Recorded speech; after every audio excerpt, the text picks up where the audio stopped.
Welcome back to the Breaking Our Borders podcast. In today's episode, I would like to tell you about my past, my traumatic experiences, and the impacts of those experiences on my childhood and adulthood. I will explain what borders those experiences created for me in my mind. From this explanation, I am hoping that you will be able to identify some of the same experiences in your life, recognize similar effects, and learn something new about childhood trauma. So let's get started breaking our borders together.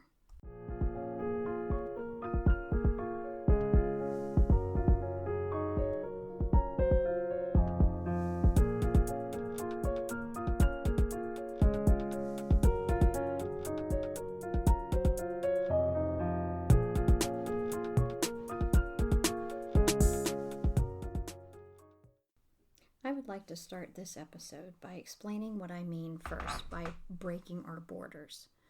The obvious part of that phrase is a play on my last name. But what I really mean by that are actual borders that we have created in our minds that disrupt us from having positive, healthy borders on our thoughts and about ourselves. When children are raised in an abusive or negligent home, they can form these borders about themselves. These borders can be built for protection, survival, or due to damaging views presented by the abuse or the neglect. People often carry these thoughts into adulthood. They don't stop just because we reach the age of 18. These borders can prevent people from having healthy thoughts about themselves, which can lead to struggles in coping with life situations and creating relationships. Unless we seek a way to break down those borders, our life will be impacted negatively by our past. The purpose of this podcast is to identify the borders we have created and discuss how we can break them down to live a happier and healthier life. So now let me tell you about my experiences, the borders that I have created, and what I'm doing now to break down those borders. I'm going to start at the beginning. I was born in 1970. I was the first child in my family. My mother tells a story about leaving me with a babysitter at the age of 3 months so she could work. And when she came to pick me up, the babysitter was nowhere to be found, and I was in a crib crying profusely. She took me home and found someone else to be my babysitter, my great aunt and uncle, who themselves had not had any children. Later, my parents divorced when I was a year old. Basically, they were just incompatible. But after having visitations with me and dropping me off at my mother's house, which my dad says I would cry a lot at the door when he left me, he just couldn't handle leaving me alone and agreed to remarry my mother. My brother was born 3 years after I was. My first childhood memory, it's not a good one, but I think it kind of sets the tone for my childhood. I don't remember all the exact details of that night.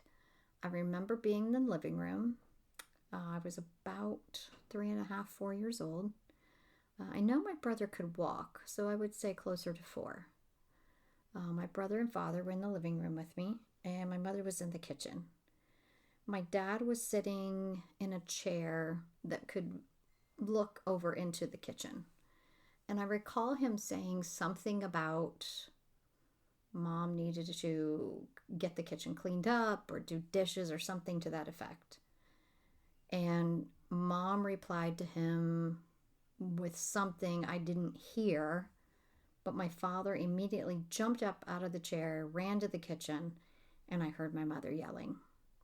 I heard banging, and so I ran into the kitchen, hoping to help my mom because it sounded like she was in distress. My father yelled at me and told me to go back and sit on the couch. So I ran back to the living room, grabbed my brother, and pulled him up on the couch with me. Shortly after that, my father stormed out of the house, slammed the door, and took off in his car. I ran to my mother, wanting to console her, help her. And then I don't remember anything after that. There are several stories from my childhood like that where my father was physically abusive, either to my mother or my brother, mostly, once to me as well.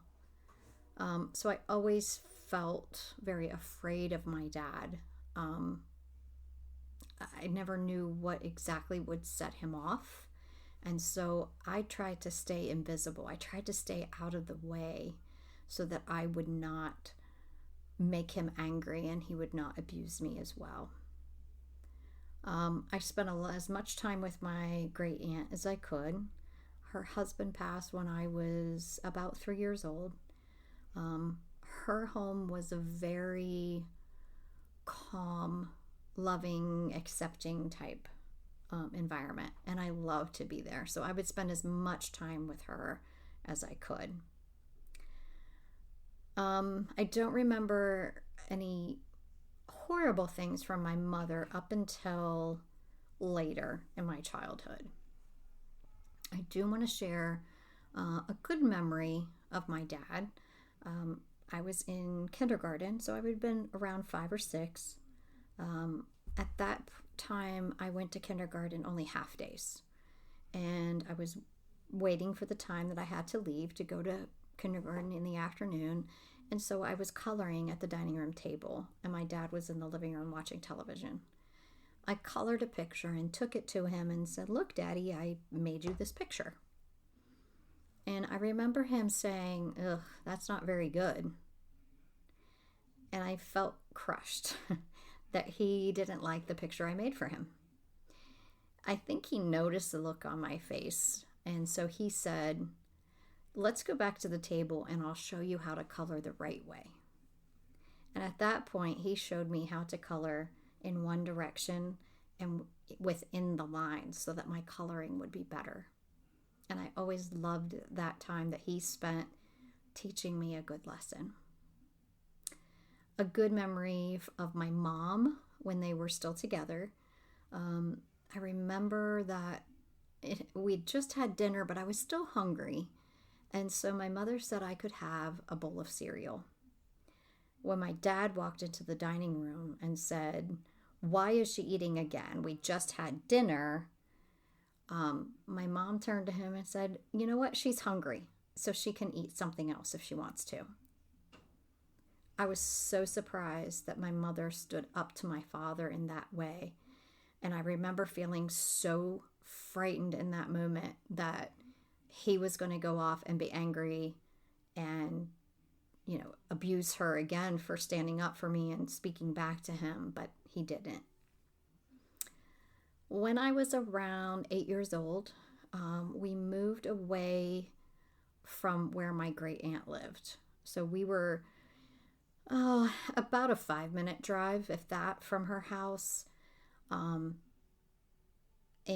then we moved to where it was like a 15-minute drive away from her house, which put me in a new school district.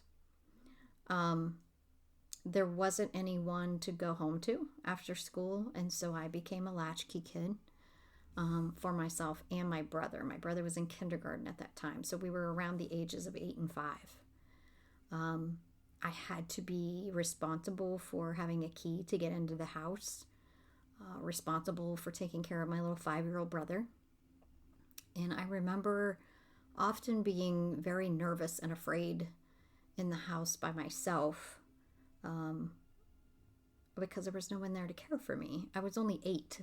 No 8-year-old should be taking care of herself, let alone herself and her brother, but that was the situation I was put in.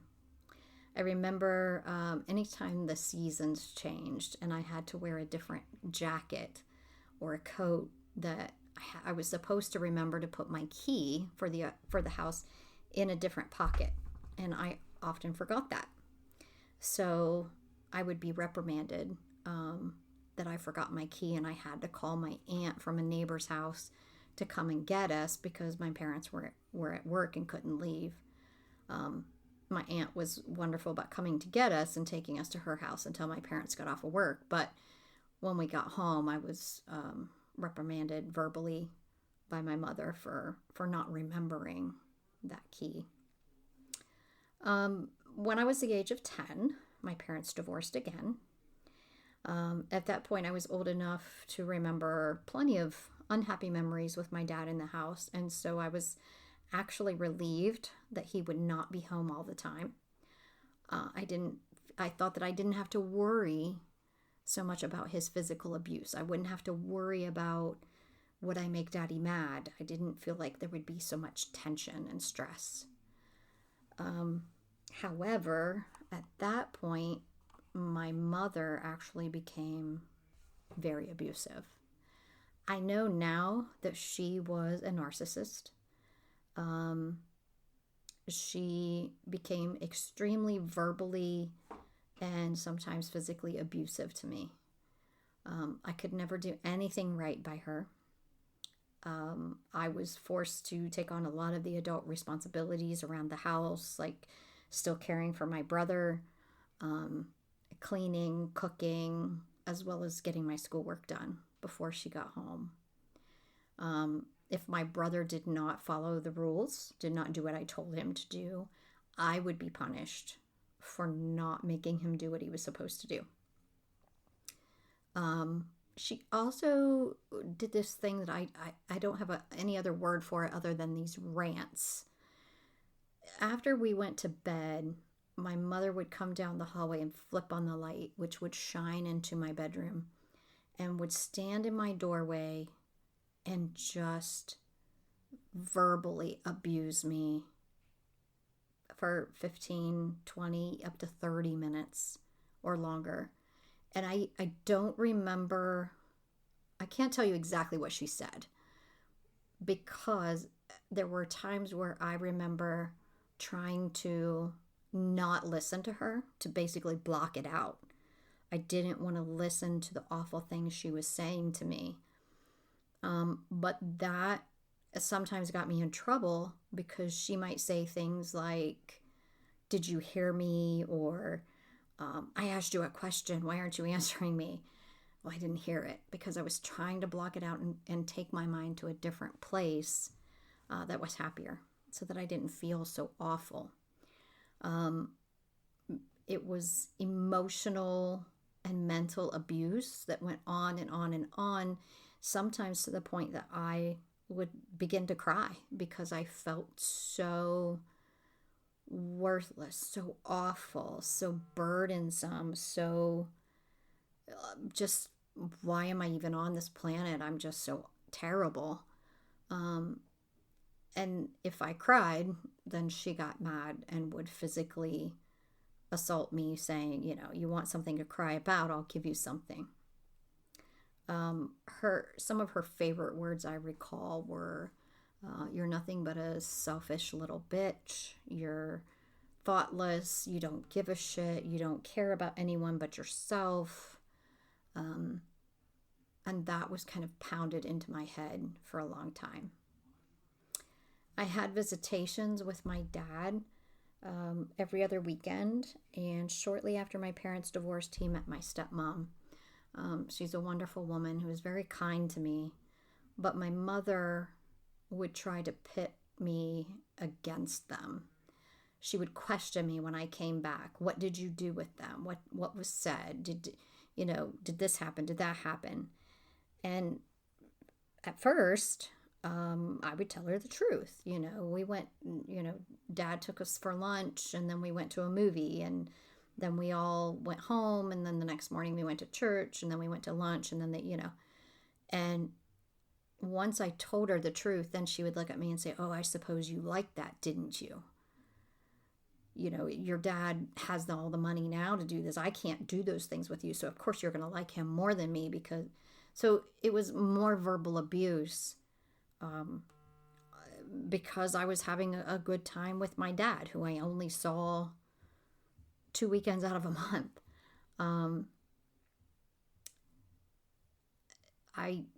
I began to lie to her about what we did. I would not tell her all the detail. "Oh, we didn't do anything. We just went to Dad's, and I read a book and watched TV," and it wasn't that fun. I learned to kind of protect myself. At 17, I met my first husband. We kind of quickly got into our relationship. And within about 8 months of dating, we became engaged. And less than a year later, we were married. I was thrilled that someone wanted to be with me, wanted to love me, and chose me to be with them for the rest of their life. I was just enamored with this idea of having someone that cared so much about me. At one point, though, when we were dating, I started to feel like maybe something isn't quite right. Maybe he's not all that I need or want. And I expressed this to my mother, who told me that I was lucky to have anyone interested in me. So if I was ever going to be with someone, I better latch on to this man and be thankful. I believed that. Because of all her abuse over the years, I believed I was very fortunate to even find one man who would love me and want to be with me. So I better, just disregard anything that didn't feel right or that wasn't the way I wanted it to be. I mean, after all, what relationship is perfect, right? We married, and lasted 21 years. I'll get into more of that in just a second. The way my mother treated me, though, created so many borders in my mind. It put up a border for me that caused me to have no self-esteem. I did not believe I was a good person. I did not believe I was worthy of love from anyone. If I did find it, I better latch onto it and hold on to it as long as I could before that person found out who I really was and would discard me. I felt worthless, hopeless, and was beginning to form some depression. Because of the abuse, basically from the time I was 3 years old that I can remember, it caused anxiety for me, which long-term anxiety of always being on alert is called hypervigilance. We'll talk more about that later. I craved love and acceptance. I wanted to feel accepted and loved and good. I wanted someone in the world to see that in me. But instead, I felt like I was just a burden and that the world would be better off without me. Because children who are raised this way are drawn to what we're familiar with, all humans do. I was attracted to someone who ended up being like my mother and my father. My first husband did a lot of love bombing in the beginning of our relationship. Loved to be with me, didn't want to be without me, spent tons of time with me. And then after a while, I believe after we were married, which wasn't very long, it seemed like we were more like roommates than actually partners or lovers. He lacked support for my interests or thoughts or opinions. If I would say, hey, let's do this, nah, that's dumb, I don't want to do that. If I say, hey, I'm going to go ahead and do this, you might say something like, why would you even want to do that? Giving the impression that what I thought I should do or we should do was dumb, and where was I even coming up with this? If I expressed any issues with his reactions to me, he would respond with, "Oh, you're just too needy," or "You're just overly emotional. I was just kidding. Why are you letting it bother you?" He didn't give me the emotional support that I craved, that I deserved. But at the time, I didn't think I deserved it. And so life kept going. My first husband was fine with me providing support or giving to him gifts at holidays or birthdays, taking care of things around the house, supporting whatever he decided to do. But I didn't get that kind of support or giving reciprocated to me. Looking back now, looking at his childhood and looking at my childhood, I would relate us to a couple of birds with broken wings. And we were just looking for someone that could fix our wings. Unfortunately, neither one of us could do that. It's up to ourselves to fix what's broken within us. So after 21 years of marriage, I was very unhappy and getting into quite a deep depression. Situations arose that I met someone who was very supportive to me in my feelings and my well-being. This person showed me the concern and empathy that I longed for in a relationship, that I wanted from my husband. Oh, you're having a bad day? Hey, sit down, relax. I'll go get you a cup of tea. And, that kind of loving and caring personality. Once I saw that was out there, that someone could do that, I struggled to tolerate my husband's personality of, that lack of support in loving. I did want to figure out how I could love him again, how I could make our marriage work, but I was really struggling with, this is what I really want, but I'm not going to get it in this situation. I decided to go see a counselor, and in hopes that the counselor could help me fix my marriage to make things right between us. I remember the first day I walked in and she asked me, so what brings you here? What's going on? And I told her, I have fallen out of love with my husband and I really need you to help me fix that. I've seen, this behavior from a different person, and I want to make my husband do that, and I want to be in love with him again. And she literally laughed out loud at me and said, this is not how it works. You have these feelings about your husband for a reason. Things have happened to build these feelings within you. And so we really need to look at what's really going on. I was a little pissed off, to be honest, that she would not fix things for me. I mean, I was paying her, right? Like, come on, fix it. Wave your magic wand and make things better for me. I don't want to be divorced. I don't want to do that to my kids.